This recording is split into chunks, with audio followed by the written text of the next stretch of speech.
মানুষের কাছে বিএনপির জনপ্রিয়তা এখনো সবচেয়ে বেশি, বলছেন মান্না। কোনো দেশে প্রধানমন্ত্রীর মেয়াদ নির্ধারিত থাকার নজির নেই, বলছেন সালাউদ্দিন। জানাবো ভারতের ডিজাইন ফের হাসিনা শাসন, এবং সর্বশেষ জানাবো হাসিনা রেহানা সহ 100 জনকে আদালতে হাজির হতে গেজেট প্রকাশ। শুনছিলেন সংবাদ শিরোনাম, এবারে বিস্তারিত। মানুষের কাছে বিএনপির জনপ্রিয়তা এখনো সবচেয়ে বেশি, বলছেন মান্না।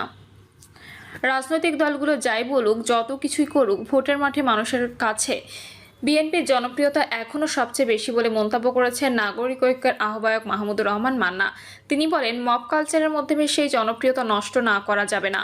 এখন দেশ গড়ার সময়, ভাঙার নয়। জানিয়ে তিনি বলেন, আওয়ামী লীগ আমলে সবচেয়ে বেশি নির্যাতিত ছিল বিএনপি। তবুও প্রতিশোধের স্পৃহা না রেখে জনগণের কল্যাণে কাজ করার আহ্বান জানান মান্না। ভারতের ডিজাইনে ফের হাসিনা শাসন। পিআর পদ্ধতিতে নির্বাচন দাবির ভালো মন্দ জানতে চাওয়া হলে সুপ্রিম কোর্টের সিনিয়র অ্যাডভোকেট মঞ্জিল মোর্শেদ বলছেন, মানুষ এখন জাতীয় নির্বাচনের জন্য উন্মুখ। এই মুহূর্তে পিআর পদ্ধতি নির্বাচনের ব্যবস্থা নিয়ে আলোচনা অর্থহীন। কিভাবে নির্বাচন হবে সেটি নির্বাচনী আইনে বলা আছে, সংবিধান উল্লেখ রয়েছে। সব ঠিকঠাক থাকতেও এই বিতর্ক সামনে আনা হচ্ছে একটি মাত্র কারণে। সরকারের এখন যারা যে অবস্থায় আছে সেই অবস্থায় থাকতে চান, যাতে জবাবদিহিতার সরকার গঠন না হয়, জাতীয় নির্বাচন যাতে পিছিয়ে যায়, এই আলাপ এখন অর্থহীন। তার মতে, নির্বাচন ব্যবস্থায় পরিবর্তন করতে হলে যারা পরিবর্তন আনতে চান তারা সরকার গঠন করে সেটি করুন। অন্তর্বর্তী সরকার কেন এটি করবে, এটি তাদের দায়িত্বের মধ্যেই পড়ে না। মঞ্জিল মোর্শেদ বলেন, এখন তরুণদের যুগ, তাদের গায়ে জোর আছে। আমরা বয়স্করা শুধু বলতে পারবো, পিআর পদ্ধতি নির্বাচন নিয়ে এখনকার আলোচনা ভিত্তিহীন। নির্বাচন পদ্ধতি একটি সামাজিক চুক্তি। যারা চাইছেন তারা ক্ষমতায় গিয়ে যদি এটি করেন তাহলে ঠিক আছে। আলোচনার ভিত্তিতে এই পদ্ধতির পরিবর্তন করতে পারে না। আমরা 90-তে দেখেছি এমন আলোচনা, দল ক্ষমতায় গিয়ে সেই ঐকমত্যের মূল শর্তটি পূরণ করেনি। সুপ্রিম কোর্টের সিনিয়র অ্যাডভোকেট দেলোয়ার হোসেন চৌধুরী বলেন, পিআর পদ্ধতিটি আমার কাছে পরিষ্কার নয়। এখন যারা মাঠের রাজনীতিতে আছেন তারা সবাই চাইলেও যদি বিএনপি না চায় সেটি বাস্তবায়ন হবে না। ঐকমত্য না হলে কিভাবে এই পদ্ধতি বাস্তবায়ন হবে? তিনি বলেন, প্রফেসর মোহাম্মদ ইউনুস নেতৃত্বাধীন ঐকমত্য কমিশন আলোচনা চালিয়ে যাচ্ছে। যে কটি ইস্যুতে সবাই ঐকমত্যে পৌঁছাতে পারবে না সেসব ইস্যুতে গণভোট দিতে পারবেন। গণভোট দিতে হলে সেটি ফেব্রুয়ারির আগে দিতে হবে। দলগুলো ঐকমত্যে না পৌঁছলে পিআর পদ্ধতির আলোচনার কিছু যায় আসে না। তিনি বলেন, দলগুলোর মধ্যে যদি মেজর ইস্যুতে ঐক্যমত্য না হয় তাহলে হয় জাতীয় সরকার গঠন করতে হবে, অন্যথায় অমীমাংসিত বিষয়ে গণভোট করতে হবে। বর্ষিয়ান এই আইনজীবী সংবিধান স্থগিত করে যাওয়ার আশঙ্কাও ব্যক্ত করেন।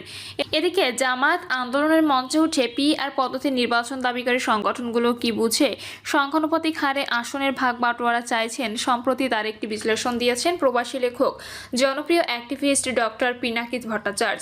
দাবিটির পক্ষ কিংবা বিপক্ষে মতামত না দিয়ে তিনি শুধু কিছু বিষয়টি তুলে ধরেছেন।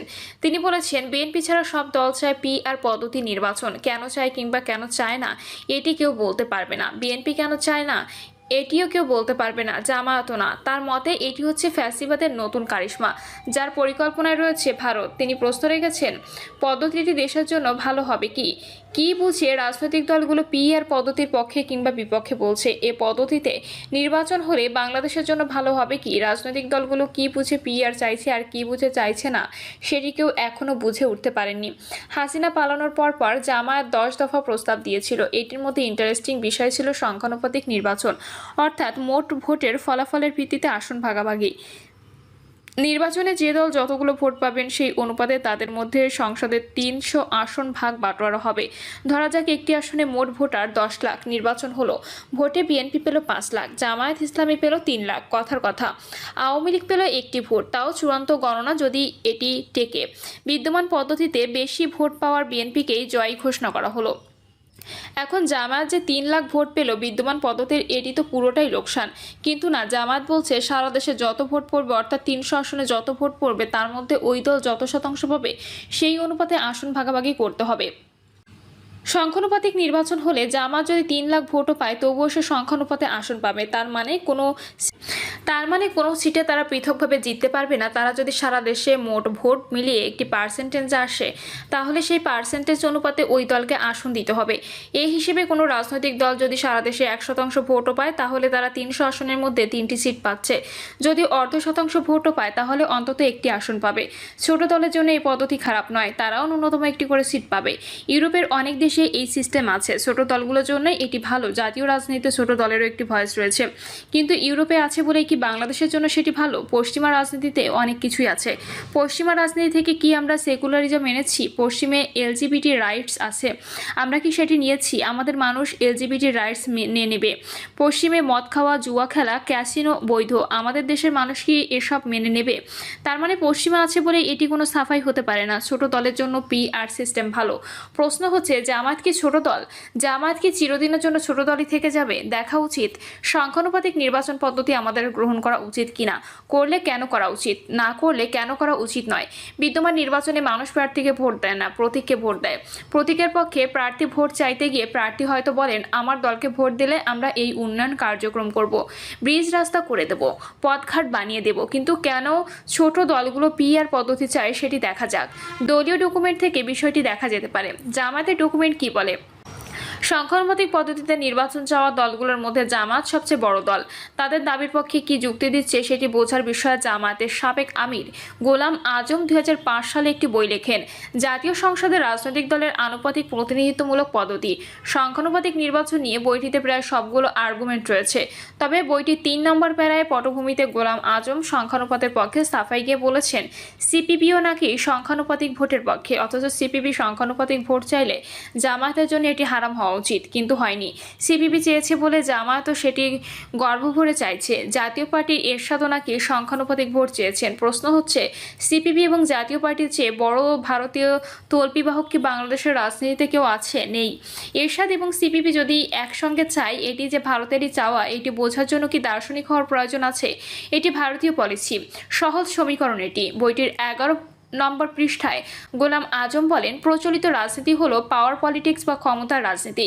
দেশ গড়া নাকি আসল লক্ষ্য নয়, ক্ষমতাসীন হওয়াই নাকি আসল লক্ষ্য।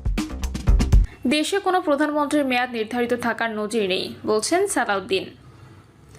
বিএনপির স্থায়ী কমিটির সদস্য সালাউদ্দিন আহমেদ বলেছেন, দেশে যাতে পুনর্বার কোনো স্বৈরাচারের উৎপত্তি না হয়, ফ্যাসিজমের উৎপাদনের ব্যবস্থা না থাকে, সেজন্য পৃথিবীর কোনো দেশে প্রধানমন্ত্রীর মেয়াদ নির্ধারিত থাকার কোনো নজির নেই।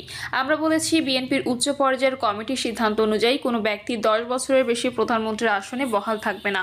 সালাউদ্দিন বলেন, প্রধানমন্ত্রী এবং সংসদ নির্বাহী বিভাগের কার্যকরভাবে রাষ্ট্র পরিচালনার স্বার্থে আমরা NCC জাতীয় কোনো ধারণার সঙ্গে একমত হইনি। এটাই ছিল আমাদের শর্ত। আমরা আশা করি একটা ঐক্যমত্যে পৌঁছাতে পারবো। আলাপ আলোচনা হচ্ছে, তবে দীর্ঘ আলোচনা কাম্য নয়। বিএনপির আরেক স্থায়ী কমিটির সদস্য নজরুল ইসলাম খান বলেন, জুলাই সনদের মতামত আমরা বহু আগে দিয়েছি। যারা করছে না এটা তো আমাদের দায়িত্ব না। যাদের দায়িত্ব তারা যদি কোনো কারণে বিলম্ব করে দায় বিএনপি নেবে না, এই দায় বিএনপির না।